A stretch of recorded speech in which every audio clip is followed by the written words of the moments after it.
जय श्री कृष्णा। राधे राधे। स्वागत है आपका पार्वती पनमोली में। आज हम सुनेंगे देवशयनी एकादशी की बेहद पुण्य फलदायी व्रत कथा। 2024 में देवशयनी एकादशी का व्रत 17 जुलाई दिन बुधवार के दिन रखा जाएगा। तो आइए जानते हैं इससे जुड़ी पौराणिक कथा, उसकी पूजन विधि, उसका महत्व। तो आइए जानते हैं सब कुछ।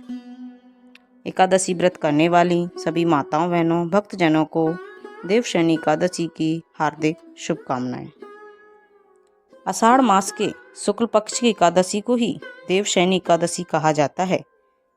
इसी एकादशी से चतुर्मास का आरंभ माना जाता है। आषाढ़ महीने की शुक्ल एकादशी से लेकर कार्तिक महीने की शुक्ल एकादशी तक इस अवधि में कोई भी शुभ कार्य नहीं किए जाते, जैसे विवाह, गृह प्रवेश आदि नहीं किए जाते। इस दिन से भगवान श्री हरि विष्णु क्षीर सागर में शयन करते हैं और फिर 4 माह बाद उन्हें उठाया जाता है। उस दिन देव उठनी एकादशी कहा जाता है। इस बीच के अंतराल को चतुर्मास कहा जाता है। देवशयनी एकादशी को देवशयनी, हरिदेवशयनी, पद्मनाभा शयनी तथा प्रोबधनी एकादशी के नामों से भी जाना जाता है। एकादशी व्रत का व्रत जब किसी कामना के लिए किया जाता है तो उसे काम एकादशी व्रत कहते हैं। ऐसा व्रत धन, संपत्ति, संतान, आयु, स्वास्थ्य आदि की कामना से किया जाता है। यदि निष्काम भावनाओं से यह व्रत किया जाता है तो उसे नित्य एकादशी व्रत कहा जाता है। इस व्रत में भगवान की भक्ति ही मुख्य उद्देश्य होती है। पुराणों की व्याख्या करने वाले ब्रह्मज्ञानी श्री सूत जी महाराज ने एकादशी के महत्व और उससे जुड़ी कथाओं का वर्णन किया है।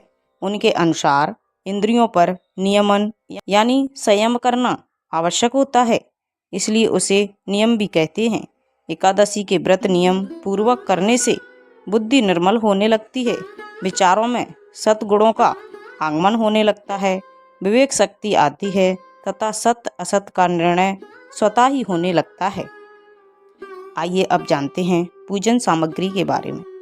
पूजन सामग्री को व्यवस्थित रूप से पूजा शुरू करने के पहले ही पूजा स्थल पर जमा कर रख लें, जिससे पूजन में कोई भी अनावश्यक व्यवधान न हो। यदि इनमें से कुछ सामग्री ना जुटा सकें तो कोई बात नहीं, जितनी सामग्री सहजता से जुटा सकें उसी से भक्ति भावना से पूजा करें, क्योंकि कहा जाता है भगवान भावना से प्रसन्न होते हैं, सामग्री से नहीं। तो आइए जानते हैं। चौकी, रोली, मौली, अक्षत, साबुत चावल, दीपक, शुद्ध देसी घी, रुई, धूपबत्ती, फूल, अष्टगंध, अगरबत्ती, कपूर, तुलसी दल, जनेऊ, जल का कलश, प्रसाद के लिए गेहूं के आटे की पंजीरी, फल, दूध, मिठाई, नारियल, पंचामृत, सूखे मेवे, शक्कर, पान में से जो भी हो, शवालें, दक्षिणा आदि। आइए अब जानते हैं पूजन विधि या पूजन का मंडप कैसे बनाएं।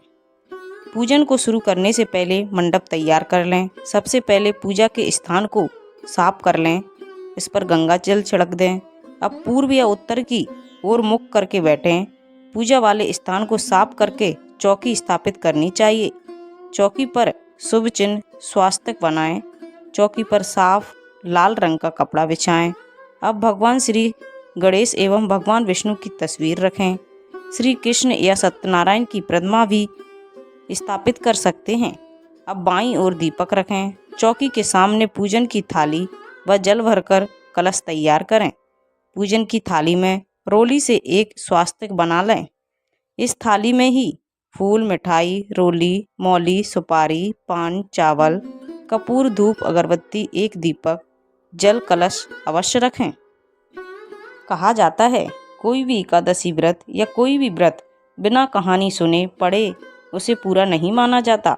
तो आइए सुनते हैं देवशयनी एकादशी की बेहद पौराणिक कथा। एक पौराणिक कथा के अनुसार एक बार राजा बलि ने तीनों लोकों पर कब्जा कर लिया था। देवी देवता परेशान हो गए। भयभीत होकर देवराज इंद्र भगवान विष्णु से मदद मांगने लगे। श्री हरि ने 52 अवतार धारण कर लिया और बिच्छू के रूप में बलि के पास दान मांगने पहुंचे। उन्होंने राजा बलि से 3 पग जमीन का दान मांगा, जिसमें वे पहले पग में समस्त दिशाओं सहित संपूर्ण पृथ्वी और आकाश को नाप लेते हैं। दूसरे पग में उन्होंने स्वर्ग को नाप लिया।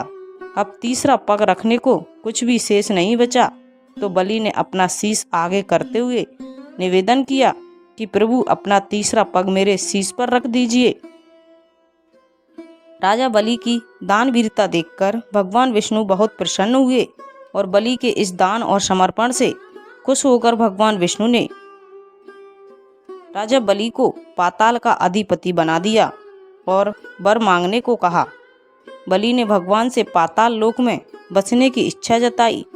भगवान विष्णु ने अपने भक्त बलि की इच्छा पूरी की और पाताल चले गए।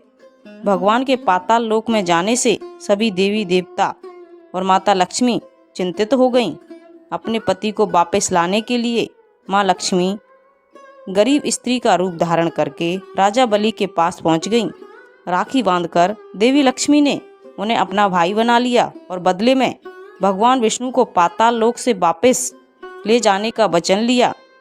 भगवान ने राजा बलि को निराश न करते हुए ये वरदान दिया कि वो हर साल आषाढ़ शुक्ल एकादशी से कार्तिक मास की शुक्ल एकादशी यानी कि 4 माह तक पाताल लोक में योग निद्रा में निवास करेंगे। इसीलिए इस दिन भगवान के वामन रूप की पूजा की जाती है। एक दूसरी कथा के अनुसार धर्मराज युधिष्ठिर भगवान श्री कृष्ण कहते हैं, हे भगवान, आपने आषाढ़ मास के किस पक्ष की एकादशी अर्थात योगिनी एकादशी के बारे में विस्तार से बतलाया था।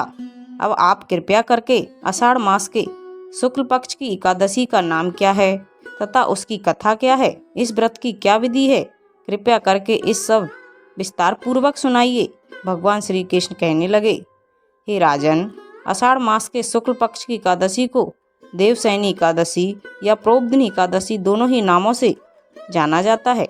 ये युधिष्ठिर, जिस कथा को ब्रह्मा जी ने नारद जी से कहा था वही मैं तुमसे कहता हूँ, श्रद्धा पूर्वक श्रवण करो। एक बार देव ऋषि नारद जी ने ब्रह्मा जी से इस एकादशी के बारे में जानने की इच्छा जताई। तब ब्रह्मा जी नारद जी को इस एकादशी की कथा सुनाने लगे। सतयुग में मानधाता नामक एक चक्रवर्ती सम्राट राज्य करते थे। उनके राज्य में प्रजा बहुत सुखी थी, किंतु भविष्य में क्या हो यह कोई नहीं जानता। इसलिए वे भी इस बात से अभिज्ञ थे कि उनके राज्य में शीघ्र ही भयंकर अकाल पड़ने वाला है। उनके राज्य में पूरे 3 वर्ष तक वर्षा न होने के कारण भयंकर अकाल पड़ा। इस अकाल से चारों ओर त्राही त्राही मच गई। धर्म पक्ष के यज्ञ, हवन, पिंडदान, कथा, व्रत आदि में कमी हो गई। जब मुसीबत पड़ी हो तो धार्मिक कार्यों में प्राणी की रुचि कहाँ रह जाती है। प्रजा ने राजा के पास अपनी दुर्दशा बताई। राजा तो इस स्थिति को लेकर पहले से ही दुखी थे। वे सोचने लगे कि आखिर मैंने ऐसा कौन सा पाप कर्म किया है जिसका दंड मुझे इस रूप में मिल रहा है। फिर इस कष्ट से मुक्ति पाने का कोई साधन करने के उद्देश्य से राजा सेना को लेकर जंगल की ओर चल दिए। वहां विचरण करते करते एक दिन वे ब्रह्मा जी के पुत्र अंगिरा ऋषि के आश्रम में पहुंचे और उन्हें दंडवत प्रणाम करके राजा ने अपनी शंका ऋषि के सामने प्रकट की, अपने आने का कारण बतलाया। उस समय सतयुग में ज्ञान ग्रहण करने का अधिकार केवल ब्राह्मणों को ही होता था और अन्य वर्णों को, विशेषकर शूद्रों के लिए तो यह वर्जित था और इसे पाप माना जाता था। ऋषि कहने लगे, राजन, आपके शासन में एक शूद्र नियमों का उल्लंघन कर शास्त्र शिक्षा का ग्रहण कर रहा है। इसी महापाप का खामियाजा तुम्हारी सारी प्रजा उठा रही है। प्रजा को इस मुसीबत से उभारने के लिए तुम्हें उसका वध करना होगा। लेकिन राजा का मन यह नहीं मान रहा था कि वह एकमात्र शिक्षा ग्रहण करने को ही अपराध मान लिया जाए। उन्होंने कहा कि हे देव, कोई अन्य मार्ग नहीं है जिससे उस निरपराध की हत्या के पाप से मैं बच सकूं। तब अंगिरा ऋषि कहने लगे, एक उपाय है राजन, तुम आषाढ़ मास की शुक्ल एकादशी के व्रत का विधिवत पालन करो, तुम्हारे राज्य में खुशियां पुनः लौट आएंगी। राजा अपने राज्य की राजधानी लौट आए और आषाढ़ मास की शुक्ल एकादशी का विधि पूर्वक व्रत किया। व्रत के प्रभाव से उनके राज्य में मूसलाधार वर्षा हुई और पूरा राज्य धन धान्य से परिपूर्ण हो गया। राजन, जो इस प्रकार भोग और मोक्ष प्रदान करने वाले सर्व पापहारी एकादशी के उत्तम व्रत का पालन करता है, वह जाति का चांडाल होने पर भी संसार में सदा मेरा प्रिय करने वाला है। जो मनुष्य दीपदान, पलाश के पत्ते पर भोजन और व्रत करते हुए चौमासा व्यतीत करते हैं, वे मेरे प्रिय भक्त हो जाते हैं। चौमासे में भगवान विष्णु सोए रहते हैं, इसलिए मनुष्य को भूमि पर शयन करना चाहिए। सावन में साग, भादों में दही, कुंवार में दूध और कार्तिक में दाल का त्याग कर देना चाहिए। जो चौमासे में ब्रह्मचर्य का पालन करता है, वह परम गति को प्राप्त हो जाता है। हे राजन, एकादशी के व्रत से ही मनुष्य सब पापों से मुक्त हो जाता है, इसलिए सदा इसका व्रत करना चाहिए, कभी भूलना नहीं चाहिए। शयनी और बोधनी के बीच में जो कृष्ण पक्ष की एकादशियाँ होती हैं, गृहस्थ के लिए वे ही व्रत रखने योग्य हैं। अन्य मासों की कृष्ण पक्षी एकादशी गृहस्थ के रखने योग्य नहीं है। शुक्ल पक्ष की सभी एकादशियों का व्रत अवश्य करना चाहिए। तो ये थी देवस्वानी एकादशी की बेहद पुण्य फलदायी व्रत कथा, उससे जुड़ी संपूर्ण जानकारी। अगर आपको अच्छी लगे तो प्लीज़ चैनल को लाइक, शेयर एंड सब्सक्राइब कर दीजिए, ताकि जब भी लेटेस्ट वीडियो अपलोड करें उसकी जानकारी सबसे पहले आपको मिल जाए। और कमेंट में जय श्री हरि अवश्य लिखिए। Thank you.